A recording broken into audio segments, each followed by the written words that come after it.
de Venevisión. Amigos, bienvenidos a Entrevista Venevisión. A esta hora nos acompaña Miguel Rodríguez Torres, exministro de Interior, Justicia y Paz. Bienvenido a Entrevista Venevisión. Gracias, Elianta. Bueno, lo hemos visto muy activo en las redes sociales últimamente, además que cada vez que un tuit de usted sale, se convierte en noticia. Muchísimas gracias por aceptar esta invitación el día de hoy. ¿Qué está haciendo? ¿Dónde se encuentra? Porque creo que es la pregunta que muchas personas se hacen. Bueno, en primer lugar, dedicado un poquito a la familia, a mí como persona y al trabajo agropecuario. Mi familia tiene una tradición agropecuaria de más de 50 años. Mi papá es productor agropecuario en el Alto Apure, de los fundadores del Alto Apure como sector agropecuario. Y bueno, mi familia hay ingenieros agrónomos, profesores universitarios de agronomía. Entonces es una tradición de familia que yo estoy tratando de continuar ahora desde mi posición de retiro de la Fuerza Armada. Ahora, usted ha sido, por supuesto, ministro de Interior, Justicia y Paz, 1 año y medio. Estuvo en un cargo además emblemático en un país donde el tema de la seguridad siempre ha sido noticia. Sin embargo, queríamos pulsar un poco cuál es su posición actual en relación con el Partido Socialista Unido de Venezuela. Mira, yo sigo siendo chavista. Yo soy originariamente chavista. Yo nací políticamente de la mano del comandante Chávez. Yo conozco al comandante Chávez cuando yo era cadete y seguí en su fila hasta que él partió, ¿no? Entonces, yo nací en el chavismo y terminaré mi vida en el chavismo. Quizás algunos piensan que por hacer algún tipo de crítica uno ha cambiado de posición. No, yo no he cambiado de posición nunca.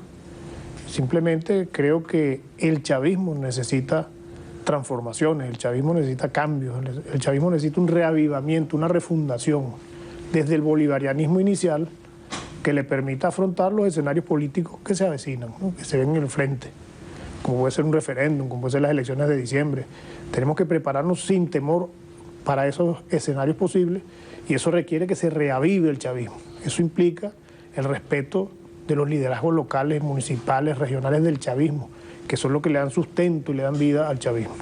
Eso implica evitar las imposiciones dentro del chavismo en cargos, en posiciones políticas, la dedocracia que llaman, eso hay que acabarlo. Y que se refunde el chavismo desde la participación, que es lo que establece la Constitución. Nosotros, para poder promover la Constitución que tenemos, que transformó el modelo hacia una democracia participativa y protagónica, tenemos que partir nosotros como fundadores del chavismo en creer y aplicar la participación protagónica. Entonces yo creo que eso es lo que necesita el chavismo de hoy y que afloren los nuevos liderazgos para que ese chavismo tenga capacidad, porque sigue siendo la principal fuerza política del país, pero tiene que reagruparse para poder tener la capacidad de reaccionar ante los escenarios que se avecinan, que están prontos a llegar. Sí, porque parte de las opiniones que se gestan a raíz de estas opiniones que usted ha generado a través de las redes sociales, algunos voceros de oposición dicen, bueno, pareciera que el general Rodríguez Torres está asumiendo posiciones distintas, posiciones políticas distintas. ¿Cuál es su posición política? ¿Cuáles son sus aspiraciones políticas? Mira, desde el punto de vista de aspiración, yo siempre lo que he aspirado es servirle a mi país. Yo soy un servidor formado en la Fuerza Armada para trabajar por mi país. Ahora, ¿qué posiciones he asumido? Bueno, he asumido simplemente lo que mi conciencia me dice y lo que expresaba yo cuando yo participaba en el alto mando político. Así que yo salí del alto mando político y no hay otros espacios para el debate. Entonces se utilizan las redes sociales. Y yo no he dicho ahí nada que no se sepa, sino he dicho lo que la gente realmente siente en la calle. Parte de la crisis que tenemos, ¿dónde se expresa? Bueno, en una discusión entre los dos sectores que están al mando ahorita en la Asamblea y el gobierno, donde se discuten una cantidad de cosas que no son los problemas reales que tiene la gente. Venezuela está atravesando una severa crisis en 2 órdenes fundamentales, la economía y la seguridad ciudadana. Esos son 2 problemas fundamentales de la crisis que tenemos hoy. Entonces uno ve discusiones en la Asamblea Nacional, que si le dan los títulos a la gente, que si la amnistía, que si una cantidad de temas que se discuten a diario en la Asamblea y se olvidan que abajo la gente está sufriendo porque no consigue las medicinas, porque tiene que hacer cola para conseguir alimentos, que el problema de la seguridad ciudadana es un problema transversal de la sociedad venezolana, que es lo que se debe discutir y buscarle soluciones entre los 2 sectores sentados en una mesa, acordando puntos de acuerdo, puntos de coincidencia para poder avanzar en la resolución de esa crisis. Luego de solventar la crisis, bueno, vendrán las posiciones pueden imponer sus posiciones ideológicas, discusiones ideológicas, partidistas, electorales, pero hay que resolver la crisis de la gente. La gente está esperando que se le resuelva la crisis. Ahora, medularmente, entonces, ¿cuál es el problema que tenemos ahorita los venezolanos? O sea, ¿por qué no se avanza? ¿Y el juego está trancado? Mira, problemas tenemos muchos, pero creo que la obligación de la dirigencia política es afrontar estos dos problemas puntuales que están haciendo crisis para poder entonces ver el país con una visión mucho más amplia. ¿Eso está ocurriendo? Creo que no. Creo que el gobierno está haciendo un esfuerzo por su lado, la asamblea anda por el suyo y no entienden que por encima de las posiciones ideológicas, partidistas, grupales, por encima de eso están los problemas de la gente. Es distinto ser un candidato a algo y después ser un gobernante o ser un diputado. Después que usted gana una elección, usted se debe a los 30 millones de venezolanos, no solamente a los que votaron por usted. Y yo creo que todos los que están ahorita en posiciones de poder tienen que asumirlo eso así, que tienen que gobernar para todos, tienen que cambiar el discurso, tienen que cambiar la acción política, las estrategias, para que todos los venezolanos se incluyan. Mira, el problema de la seguridad ciudadana no se resuelve solamente con policía, porque es un problema social, y hasta que la sociedad no lo asuma así, no lo vamos a poder resolver. El diálogo, o como lo quieran llamar, no es, porque aquí se ha hecho un complejo, ¿no? Cuando dicen el que dialoga es traidor. Y no es así. Mira, la FARC está dialogando con Santos, que era su peor enemigo. Obama va a visitar a Cuba. Cuba era la meca del antiimperialismo. Quiere decir que estamos en un mundo que está en transformación permanente y nosotros no podemos quedarnos atrás. ¿Cómo es que si esos sectores dialogan, no puede sentarse la oposición, el gobierno, los empresarios, a buscarle soluciones inmediatas a la crisis? Porque después vienen las soluciones estructurales al país. Pero ¿cómo es que no se puede hacer eso si en esos sectores tan radicales se sientan, discuten y llegan inclusive a soluciones, a decisiones? Eso es lo que hay que hacer en este país. Ahora, ¿cómo llegar al consenso general? Porque además las mesas de trabajo, las hemos visto, no son nuevas, los llamados a diálogo, además de parte y parte, tampoco son nuevos, se han sentado todos en una misma mesa. ¿Qué hace falta para que ese diálogo además se transforme en acciones efectivas para poder impulsar el país hacia adelante? Mira, lo primero que tenemos que hacer es evitar que se impongan los extremos, porque siempre cuando se inicia un proceso de diálogo, quienes tumban ese proceso, quienes rompen los puentes, son los extremos. Para ilustrarte lo que el diálogo puede hacer, te puedo hablar de lo que hizo el presidente Maduro cuando llegó al gobierno en 2013.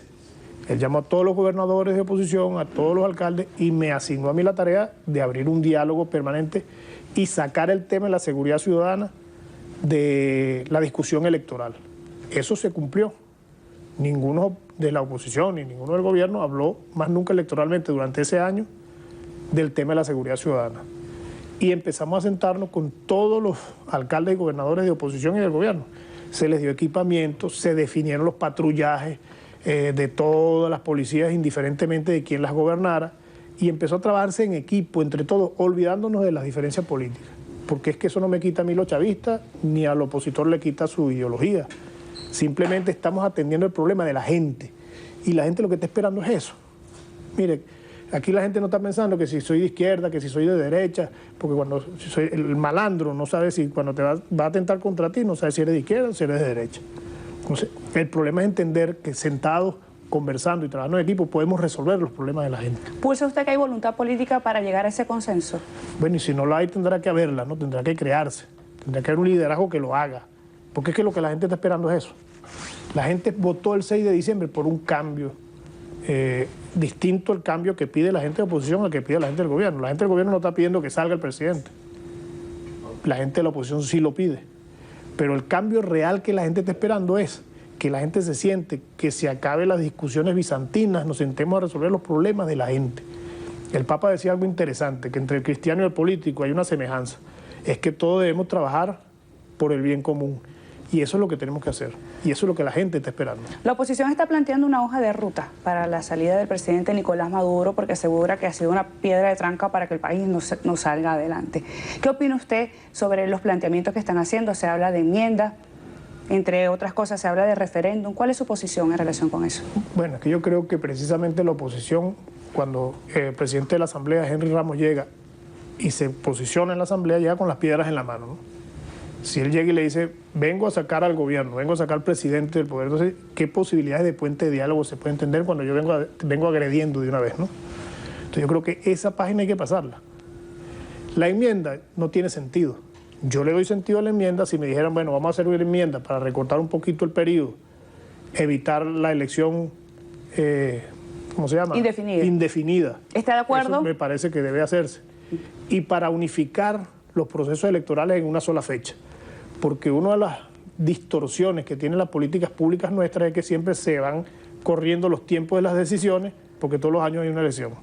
Entonces, si eso tiene lo bueno de que, bueno, sí, es democracia en su mayor expresión, bueno, también tiene como cosa mala que las decisiones siempre se están retardando, se están posponiendo porque hay una elección de por medio. Entonces, si esa fuera la enmienda, tendría mucho sentido. El referéndum, eso es un logro de la propia revolución. La revolución lo propuso en la Asamblea Constituyente, entró a la Constitución y está ahí. Entonces, somos nosotros los que menos debemos oponernos a eso. Si la oposición recoge su firma y cumple con lo que está establecido en la ley, que llame al referéndum, sin miedo. Ahí es donde más te repito lo que te decía hace rato. Ahí es donde se requiere que el chavismo se reavive desde ya. Creo que Aristóbulo dio un paso importante, fue el único que dio un paso interesante cuando pasaron las elecciones del 6 de diciembre y puso su cargo en la Dirección Nacional a la Orden. Creo que hay que refundar el chavismo, hay que relanzar el chavismo, hay que reavivar el chavismo para enfrentar cualquiera de esos escenarios sin temor. El chavismo sigue siendo la principal fuerza política del país. ¿Cree que hay voluntad por parte de algunos líderes del Partido Socialista Unido de Venezuela o de los partidos que agrupan el Gran Polo Patriótico para que esto ocurra? Yo tengo mucho tiempo que no hablo con el liderazgo del partido, pero sí he hablado con mucha gente de las bases del partido, porque yo estoy haciendo mi vida en la calle, yo voy a veces a dar clases en la academia, voy a un centro comercial, voy a un automercado, cuando voy a la finca hay trancas por agua y me paro y hablo con la gente. Y la gente está siente la necesidad de un cambio, que el liderazgo se renueve, que se respeten esos liderazgos que a veces son elegidos en una elección del partido y después son excluidos, porque llegó un gobernador y puso el que le parece. Todos esos vicios de la política partidista hay que acabarlos si queremos refundar un chavismo con mucha fuerza que pueda trasvasar estos retos que nos vienen enfrente. General, usted fue ministro de Interior, Justicia y Paz en un país donde el tema de la seguridad siempre ha sido noticia. ¿Cómo pulsa la situación actual del país en este ámbito? Mira, la seguridad ciudadana, en mi criterio, sigue siendo el primer problema del país. Tenemos una crisis económica que sin duda alguna tiene dentro de sus componentes el problema de la seguridad ciudadana. La seguridad ciudadana toca todos los sectores del país y sigue siendo hoy por hoy el primer problema de Venezuela. ¿Por qué toca el sector productivo? Bueno, porque si tú estás en una finca, te llega una banda y tienes que pagar la extorsión. Si eres constructor, una gente que se disfraza sindicalista y va y te cobra y te extorsiona. La gente, en un país donde hay este tipo de homicidios permanentemente y este tipo de noticias, difícilmente la gente se disponga a la inversión extranjera y nacional. Entonces, sin duda alguna, la seguridad ciudadana es un reto, es el desafío de todos los venezolanos que le va a sumar al esfuerzo económico que haya que hacer para rescatar la economía venezolana. Entonces, sigue siendo el primer problema del país. Desde el punto de vista del Ejecutivo, desde el punto de vista del Parlamento, desde el punto de vista ciudadano, ¿cuáles son los principales retos que tenemos? Primero, como sociedad, segundo, el gobierno y tercero, el Parlamento, que en este momento está en manos de la oposición. Mira, yo creo que el primer reto es lograr el diálogo, lograr puntos de acuerdo en los dos temas que están haciendo crisis, que es la economía y la seguridad ciudadana. Ya en la seguridad ciudadana hubo un ejercicio exitoso, que es a través de la Gran Misión A Toda Vida y el Plan Patria Segura. Bueno, hagan de eso una ley nacional y que todo el que gobierne tenga que cumplirla, porque esas son políticas que en el largo plazo es que tú empiezas a ver los mejores resultados. Entonces, eso es un punto que pudiese convertirse en un punto de unidad nacional, para que todos trabajemos por eso. ¿O a quién no le afecta aquí el tema de la seguridad? A todos nos afecta. Igualmente con el tema de la economía. Hay decisiones que hay que tomar en materia económica. Ya se están tomando decisiones. El presidente ha estado tomando decisiones que son importantes y que inclusive estaban retardadas, ya se están tomando. Pero todavía quedan muchas cosas por hacer en la economía. Bueno, llámese a los mejores técnicos del país. Aquí hay economistas muy brillantes que planteen esas decisiones y se discutan a nivel nacional y se hagan un gran debate y se tomen decisiones consensuadas. Y estoy seguro que todos los venezolanos apoyarían en unidad nacional eso. eso, sin que eso entre en una discusión y un debate electorero, ¿no? Bien, esperemos que esos puntos de encuentro lleguen más temprano que tarde y todos los venezolanos podamos ver y mirarnos a los ojos firmemente y ver y demostrarnos que son muchas más las cosas que nos unen que las que nos separan. Sí, eso es correcto. Miguel Rodríguez Torres, exministro de Interior, Justicia y Paz, a ustedes muchísimas gracias por habernos acompañado. Así es, Elianta, amigas y amigos, gracias por habernos acompañado. Como decía Elianta, precisamente, que tengan un excelente día.